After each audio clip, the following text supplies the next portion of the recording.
Without objection. Thank you, Madam President.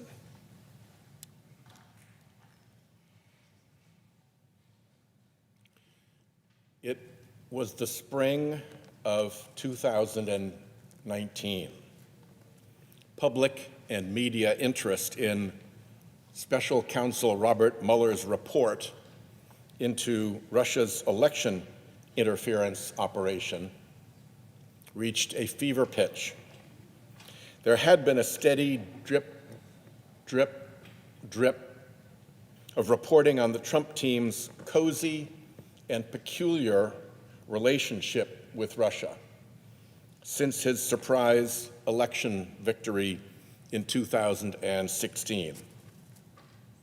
Ahead of the Mueller report's release, Trump's Attorney General, Bill Barr, issued a letter to Congress purporting to summarize the report's findings. The letter declared that Russia and the Trump campaign did not collude to steal the election. The press, ravenous for any news of the long-anticipated Mueller report's conclusion, largely accepted Attorney General Barr's narrow, carefully worded conclusion. And not yet having access to the full report, blasted the Attorney General's summary around the world. Trump himself declared, all caps, no collusion. He said he had been cleared of the Russia hoax, a term he reserves only to describe things that are true, like climate change. Frustrated, Mueller wrote to Barr that the Attorney General's letter did not fully capture the context, nature, and substance of the investigation. But by the time the dense, voluminous Mueller report was issued, the month after Barr's letter, its message had been obscured.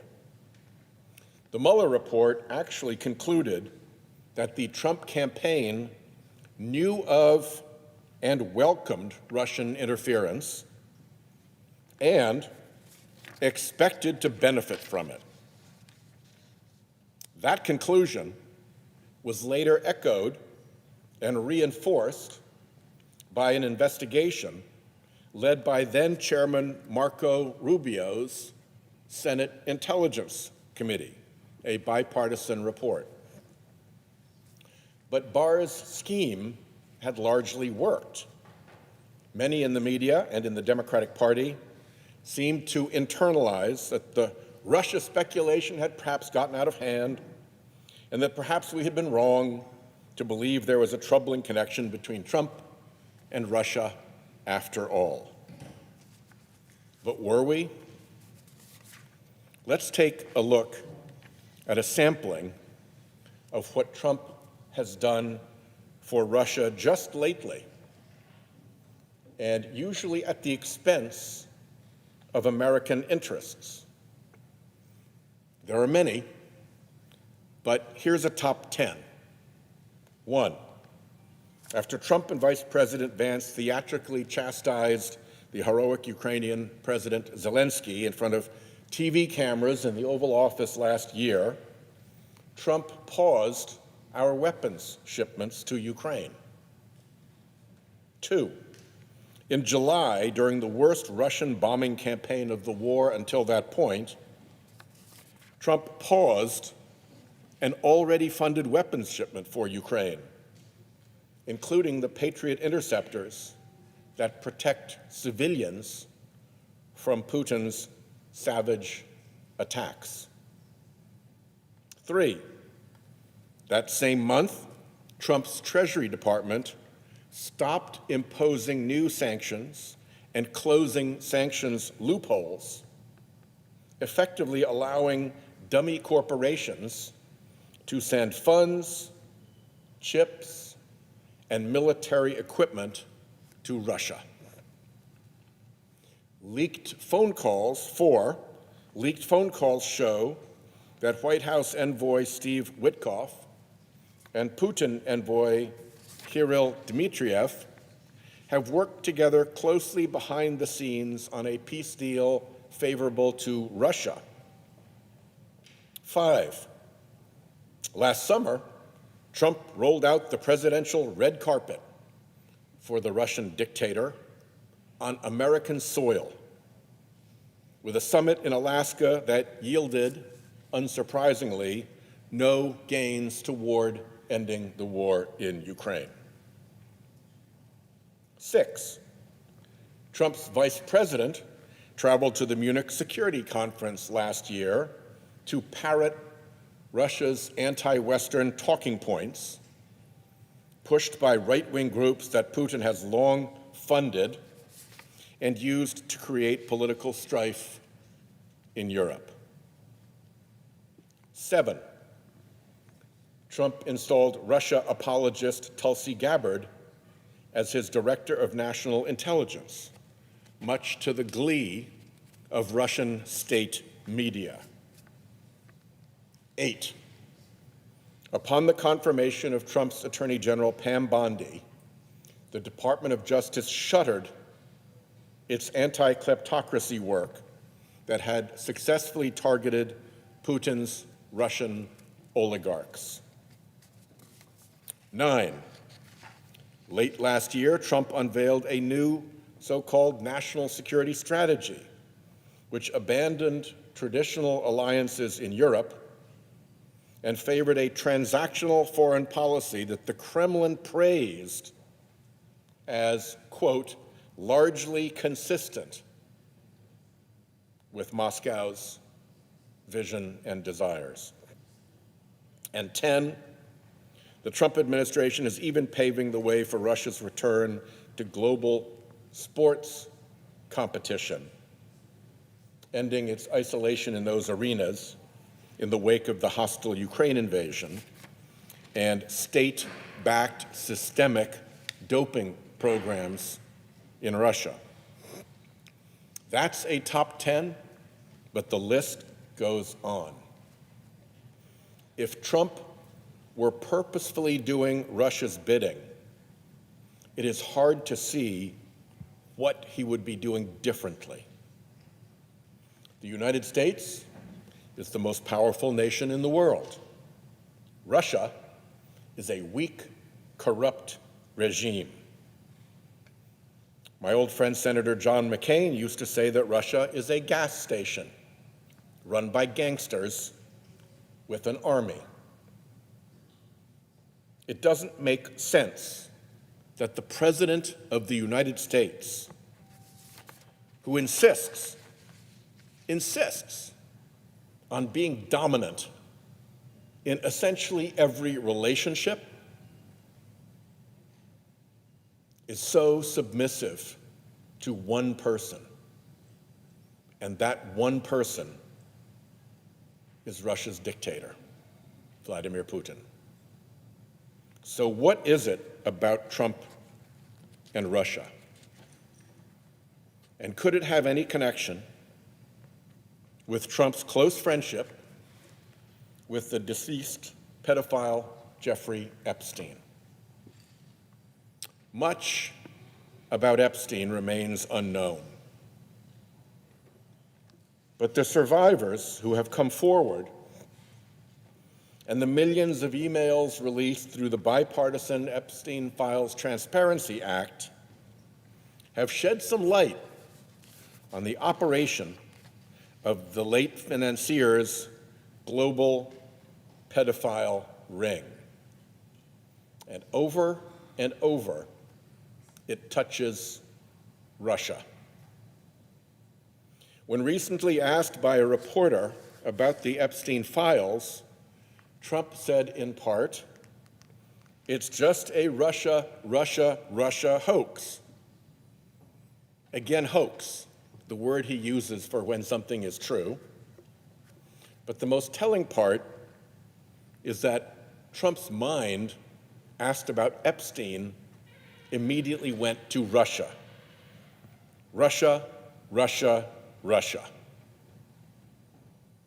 I should start by pointing out that Epstein's ties to foreign intelligence may never be fully known. It's a murky world.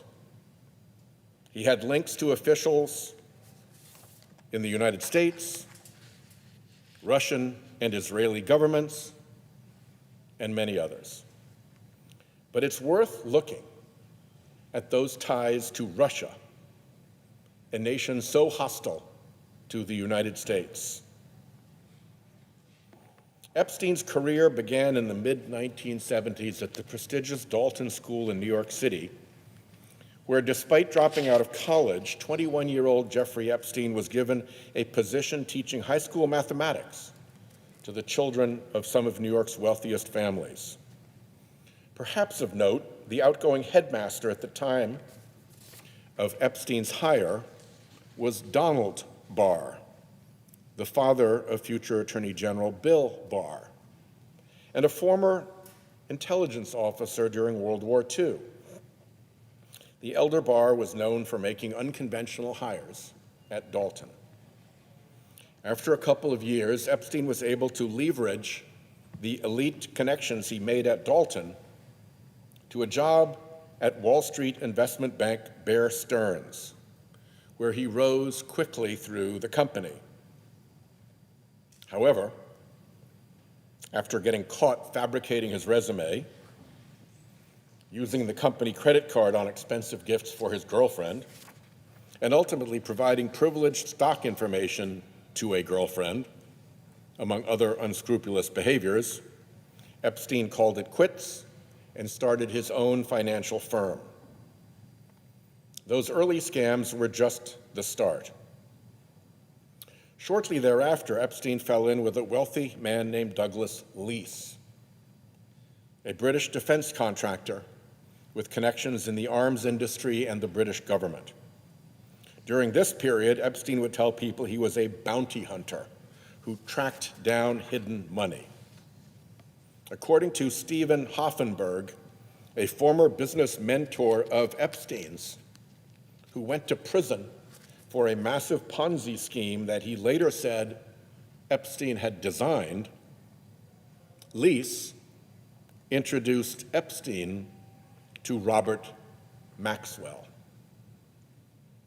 Ghislaine Maxwell, who became Epstein's girlfriend and sex trafficking accomplice after her father's death, was Robert Maxwell's favorite daughter, and he involved her deeply in his work.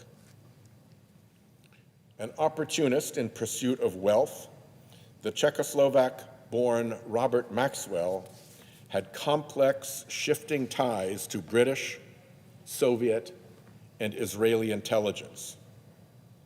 Initially bankrolled by MI6, he accepted secret payments from the KGB through his Soviet-friendly publishing company, and was the rare individual who traversed both sides of the Iron Curtain.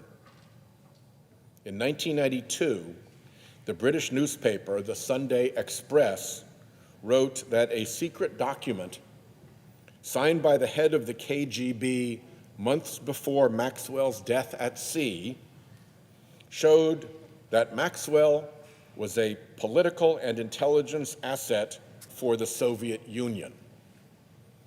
The newspaper claimed that the document indicated Soviet leadership had instructed the KGB to protect Maxwell's reputation and business activities. Maxwell's UK Foreign Office file, released more than a decade after his death, described him as, I'm quoting here, a thoroughly bad character and almost certainly financed by Russia. Journalist Vicky Ward wrote the following in Rolling Stone magazine in 2021.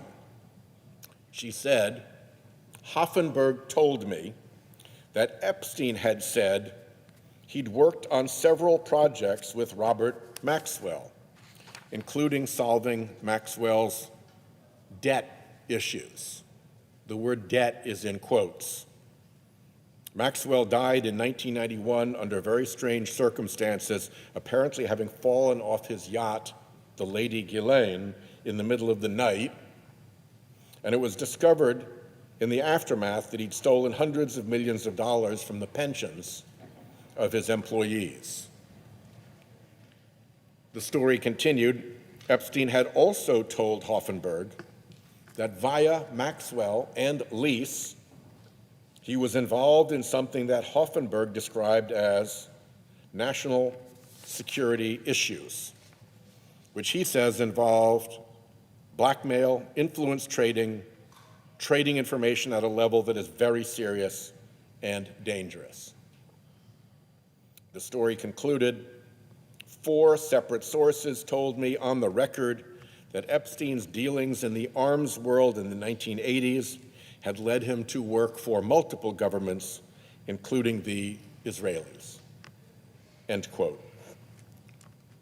Epstein's strategies for making money and working intelligence contacts seem to have some similarities to Robert Maxwell.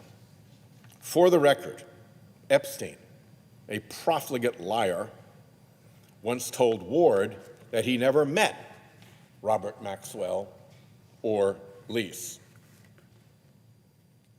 At some point in the 1980s, Epstein struck up a friendship with a fellow brash New York businessman by the name of Donald Trump.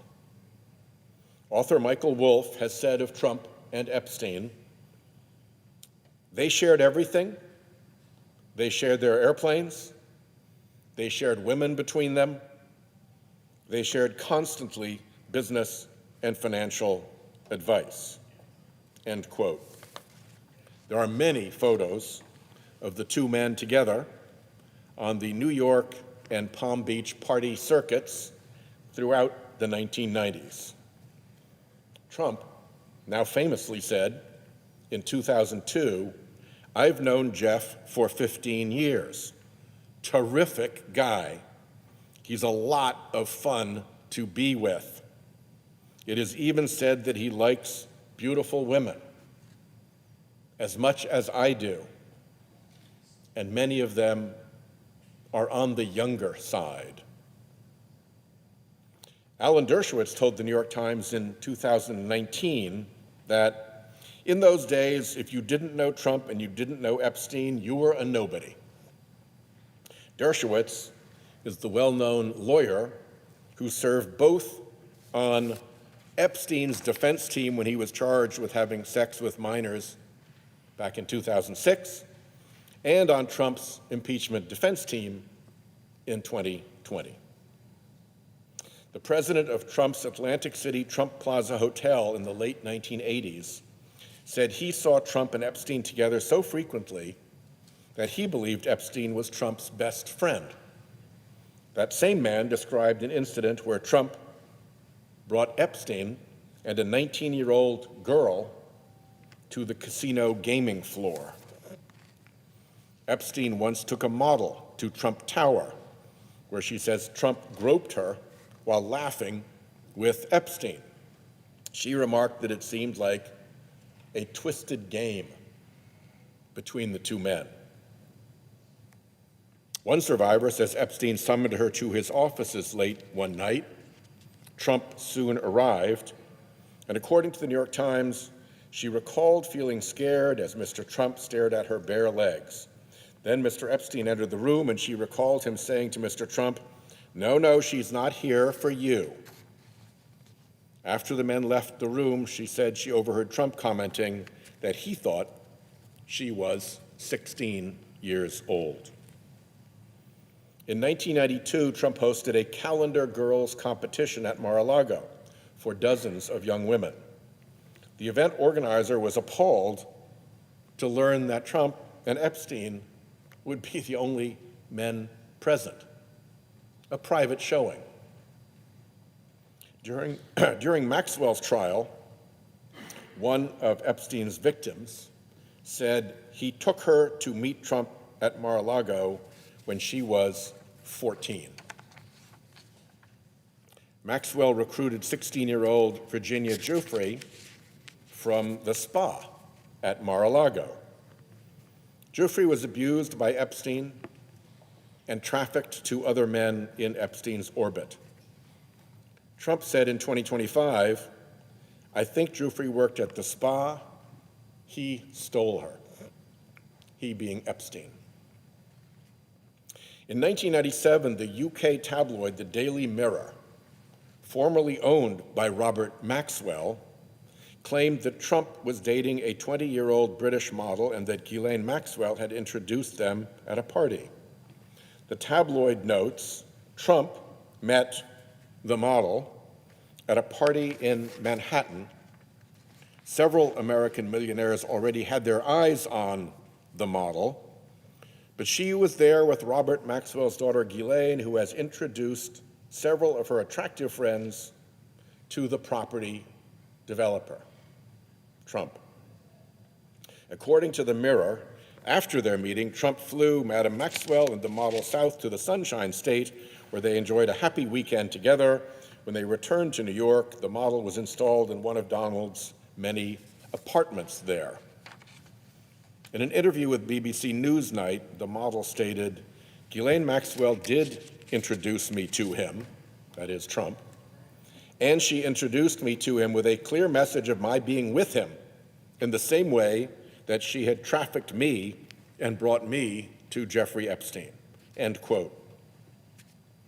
She also said, "I can only speak for myself, and this is in no way to negate any other experience that anyone else might have had with him, but at no time did President Trump behave with any impropriety with me." The same woman accused Epstein of sexually abusing her when she was a teenager in a 2019 interview with NBC. From NBC, I'm quoting, "The abuse spanned several years and locales. In addition to the estate on his private island, she said Epstein preyed on her at his homes in New York and Paris." According to Craig Unger's book, American Compromat, and I'm quoting here, "Trump was often the center of Maxwell's attention, and women who entered Trump's orbit sometimes ended up being associated with both Trump and Epstein, spending part of their time living in a Trump Tower condo and part in Florida at Mar-a-Lago or one of Epstein's homes. Among them was a Russian model and beauty pageant contestant whose journey from the world of beauty pageants and modeling to Trump's Mar-a-Lago and Epstein's island retreat is highly suggestive in terms of how Epstein and his associates began manipulating young women." The story continues. In the early 90s, before coming to the United States, the woman had placed well in a number of beauty pageants, coming in second in Miss Russia, 1993, and winning the 1994 Miss Baltic Sea title that year.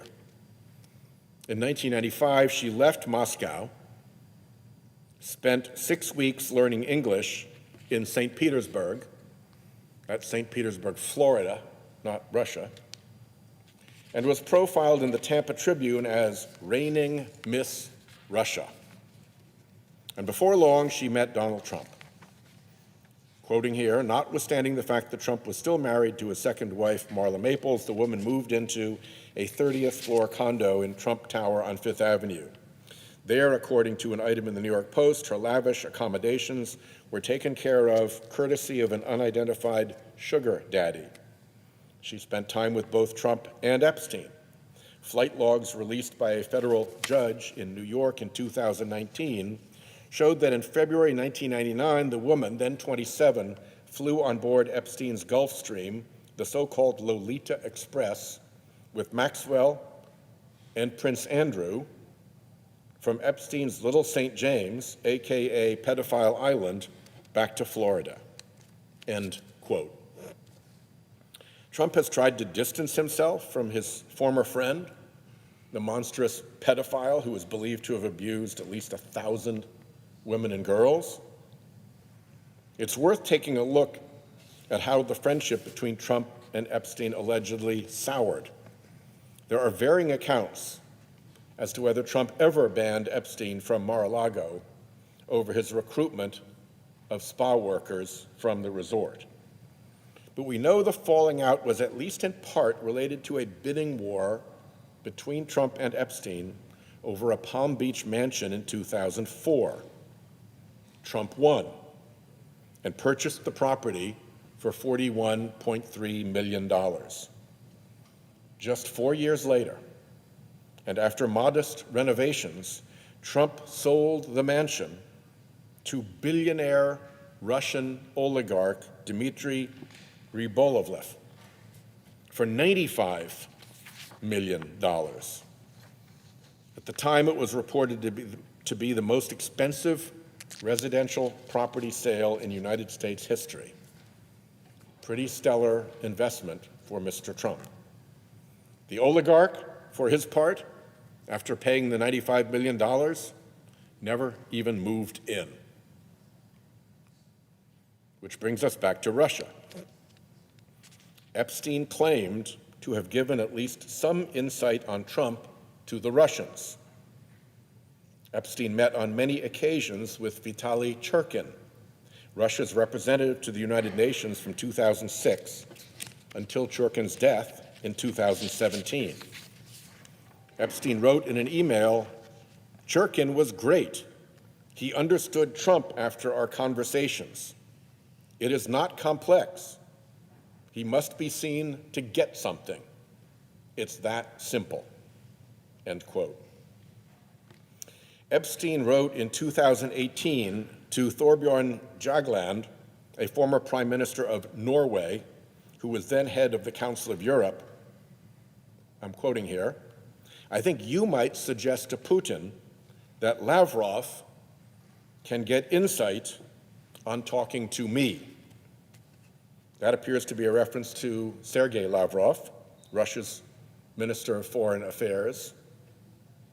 The email was sent prior to the Helsinki summit between Trump and Putin.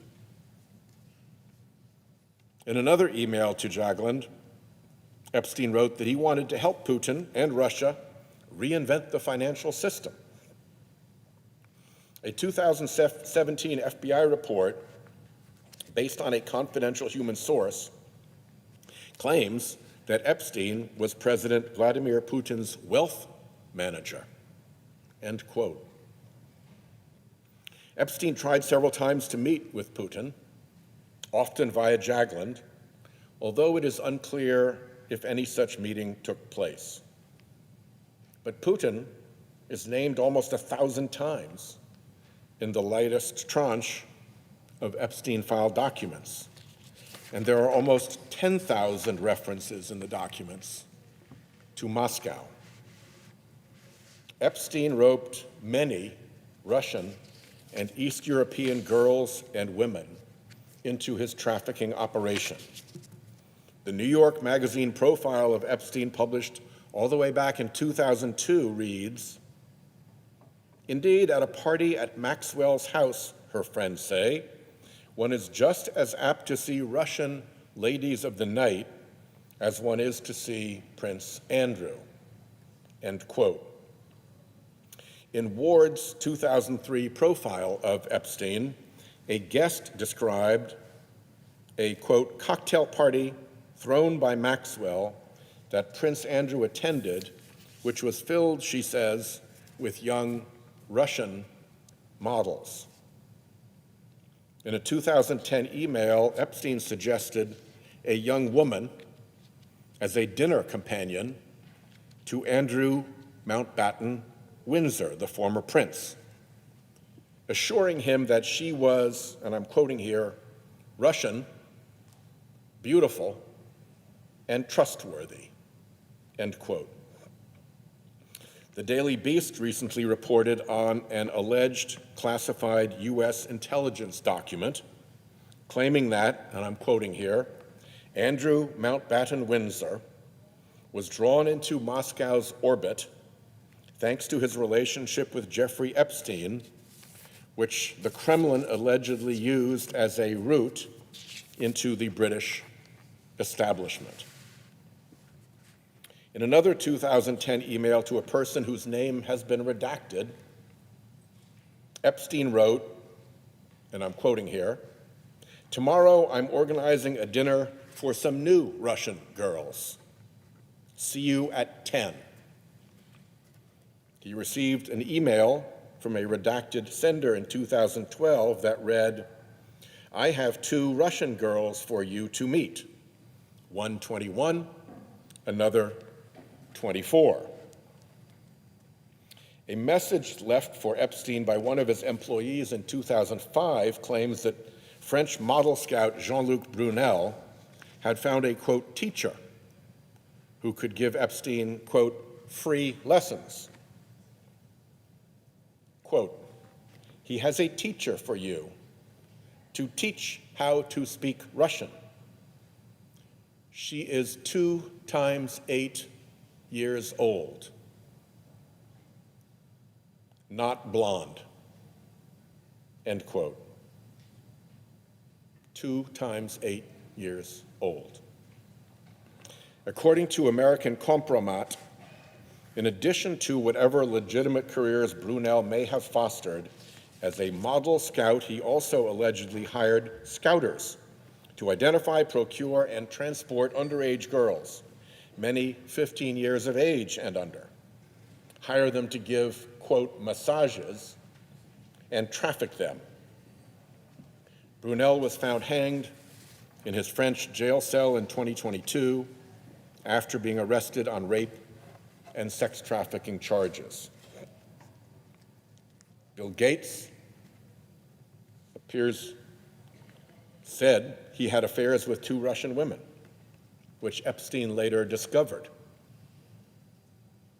Somewhere along the way, Epstein struck up a relationship with Sergei Belyakov, Russia's former deputy minister of economic development and a graduate of the FSB, Russia's intelligence academy. Epstein introduced him to contacts like Peter Thiel, the tech billionaire, who would go on to give $10 million to the super PAC that helped elect now Vice President J.D. Vance to the Senate in 2022. In 2015, Epstein warned Belyakov that, I'm quoting here, a Russian girl from Moscow is attempting to blackmail a group of powerful businessmen in New York, end quote. It was, Epstein said, quoting again, bad for business for everyone involved. Belyakov responded back with information about the woman, who he said worked in the sex and escort business. The FSB Academy graduate said he would meet with someone who knows her. The following year, Belyakov told Epstein that he had a new position at the Russian Direct Investment Fund, the Russian sovereign wealth fund headed by current Putin envoy Kirill Dmitriev, the same guy who was caught in those friendly leaked phone calls with Steve Witkoff that I mentioned earlier. Masha Drakova, a former spokesperson for Nashi, the pro-Kremlin youth movement, was in regular touch with Epstein in the last couple of years before his death in prison. She was ostensibly helping Epstein with his public relations. According to the Washington Post, she was, quote, the subject of the 2011 documentary Putin's Kiss, whose title refers to a widely publicized awards ceremony in which she received a medal from Putin and spontaneously kissed him on the cheek, end quote. In a 2017 email, Drakova asked Epstein to connect her with adequate Russian oligarchs. The Post reported in 2022 that her fundraising pitches highlighted her ties to wealthy Russians, although Drakova denied writing those emails and said she did not receive Russian funding. Epstein advised Drakova as she launched her Silicon Valley venture capital firm, and she introduced Epstein to the contacts she had made in the tech world. In one emailed interaction in 2017, Drakova, after claiming to meet billionaire Jeff Bezos, tells Epstein she is, quote, trying to understand what she is not understanding about him, end quote, Epstein writes back that Bezos is, quote, smart, funny, and visionary. He's a very nice person, probably, mistyped, but obviously means probably, the best in the valley among the bees. The files also indicate that Epstein had dealings with Oleg Deripaska, a Russian billionaire who the Treasury Department has identified as a money launderer for Vladimir Putin. Deripaska also cultivated a friendship with Peter Mandelson, a senior figure in Britain's Labour Party. It appears that Mandelson tried to use Deripaska's contacts to acquire a last-minute Russian visa for Epstein in 2010. Correspondence also shows Epstein's assistant trying to set up a meeting for Epstein and Deripaska in Moscow or Paris. There's also audio of Epstein advising then Israeli Prime Minister Ehud Barak to have dinner with Putin to line up work after he leaves government. There is at least one itinerary for a lengthy trip across Russia and photos of Epstein and Ghislaine in what is believed to be Russia, including with people who appear to be Russian soldiers. Umar Jabrailov, a former Russian senator who committed suicide in recent days, described Maxwell as a soulmate. Epstein had a series of Russian visas between 2011 and his death in 2019. Epstein's crimes left a long money trail, and that trail winds back to Russia. Ranking member of the Finance Committee, Ron Wyden, has doggedly sought the truth about Epstein's transactions with Russian banks and Eastern European entities. One suspicious activity report, filed by J.P. Morgan Chase after Epstein's death, shows that between 2003 and 2019, Epstein conducted 4,725 wire transactions totaling over $1 billion, and that's just one bank. Epstein used multiple banks. According to J.P. Morgan Chase, the wire activity was flagged for the suspicious activity report for being, and I quote, consistent with alleged sex trafficking of minors and for involving, quote, the high-risk jurisdiction of the Russian Federation, end quote.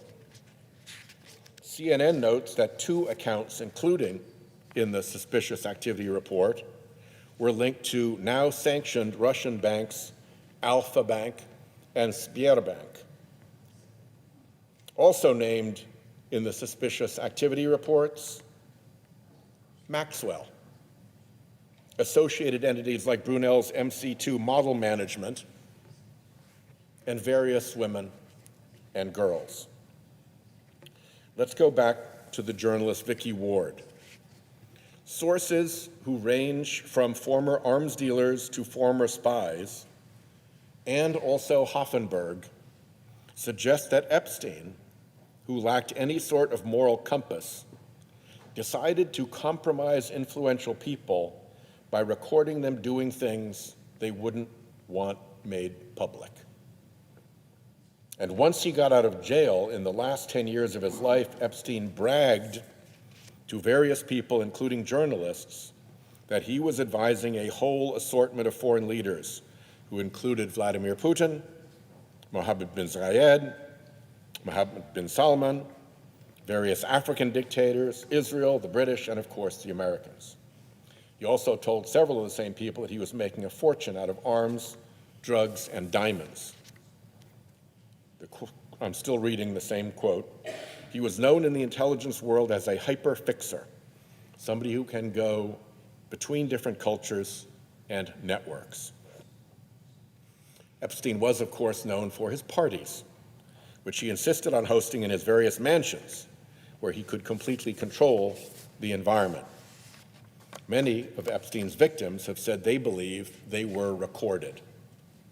Virginia Giuffre wrote in her posthumous memoir that Epstein had a huge library of videotapes, and a room in his New York home where monitors displayed real-time surveillance footage from his properties. Quote, he explicitly talked about using me and what I'd been forced to do with certain men as a form of blackmail, so these men would owe him favors, she wrote. Another survivor said Epstein once walked her through his mansion, pointing out pinhole-sized cameras. He boasted that they were in every room. According to Epstein's emails, in 2014, he directed a staffer to procure hidden cameras, which were installed in tissue boxes. The New York Times obtained photos of the interior of Epstein's New York mansion, which show a camera installed near the ceiling of the master bedroom and another along the molding of an adjoining room. The Times also spotted cameras near a suite of bathrooms on the same floor as Epstein's bedroom. When police searched his Palm Beach home in 2005, they, quote, located two covert, hidden, close paren, cameras, end quote. Both cameras were located inside clocks, one by a desk and the other in the garage. It's worth noting that Epstein often seemed to get tipped off in advance as to when the Palm Beach police would be dropping by. Epstein is said to have once told an ex-girlfriend, I collect people, I own people, I can damage people. The disgraced financier Hoffenberg allegedly claimed to the National Enquirer in a final account before his death that, quote, wherever Epstein was entertaining, he and Ghislaine were taping. That report was only released last summer, as Hoffenberg had asked the Enquirer not to publish his comments until 3 years after his death. According to the Daily Beast, the former U.S. Attorney for the Southern District of Florida, Alex Acosta, is once said to have claimed Epstein, quote, belonged to intelligence, and that the decision to let him off easy in 2008 was made above his pay grade. The Prime Minister of Poland, a country that has extensive experience with Russian intelligence operations, has opened an investigation into potential links between Epstein and Russian intelligence. Prime Minister Tusk said, more and more leads, more and more information, and more commentary in the global press all relate to the suspicion that this unprecedented pedophilia scandal was co-organized by Russian intelligence services. According to alleged anonymous intelligence sources published in the British tabloid The Daily Mail last month, some believe, and I'm quoting here, Jeffrey Epstein was running the world's largest honey trap operation on behalf of the KGB when he procured women for his network of associates, end quote. I want to stress that we don't have answers here. Epstein was an inveterate liar and a criminal who often sought to exaggerate his own power and influence. And the Epstein files need to be viewed through that lens. He could have been working with an intelligence agency or several intelligence agencies. He could have just been what the Russians call a useful idiot. We may never know. What we do know is that a significant number of powerful men, our current president, some of his cabinet secretaries, tech billionaires like Elon Musk, Bill Gates, and others, were very mixed up with Epstein at different times. And Epstein seems to have been very mixed up with Russia. We also know that there is a cover-up afoot at the Department of Justice. The MAGA Department of Justice is trying to shield Trump from something in the Epstein files. We know that documents in the files about President Trump that should be released have not been released. The missing files, first discovered by independent journalist Roger Sollenberger, are alleged to detail claims by an Epstein accuser who said she was also sexually assaulted by President Trump when she was a young teenager. One of the great forces that Washington runs on is normalcy bias. It's often in the interest of the bureaucratic establishment to look skeptically towards outlandish or extreme stories, because in most cases the truth is more ordinary than what may first appear. What I've done here today is lay out the facts as documented by the many brave survivors who have come forward at great personal risk, as well as by the many journalists who have tried and continue to try to get to the truth. As a lawyer, I know that you can prove cases with circumstantial evidence. You don't always need the smoking gun.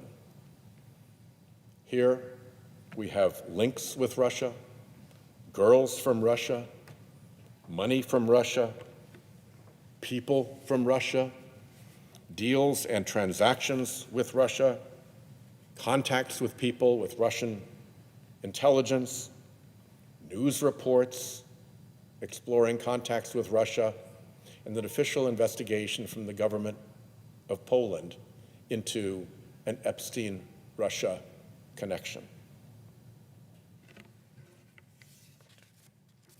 Sometimes, with a little imagination, you have the chance to see what's right in front of your face. And Mr. President, I'd like to ask unanimous consent that this document, which is a bibliography of all of the sources that I quoted from in this speech, to be made a part of the record and appended at the conclusion of my remarks. Without objection, then, I yield the floor and note the absence of a quorum. Clerk will call the roll. Ms. Alsop Brooks.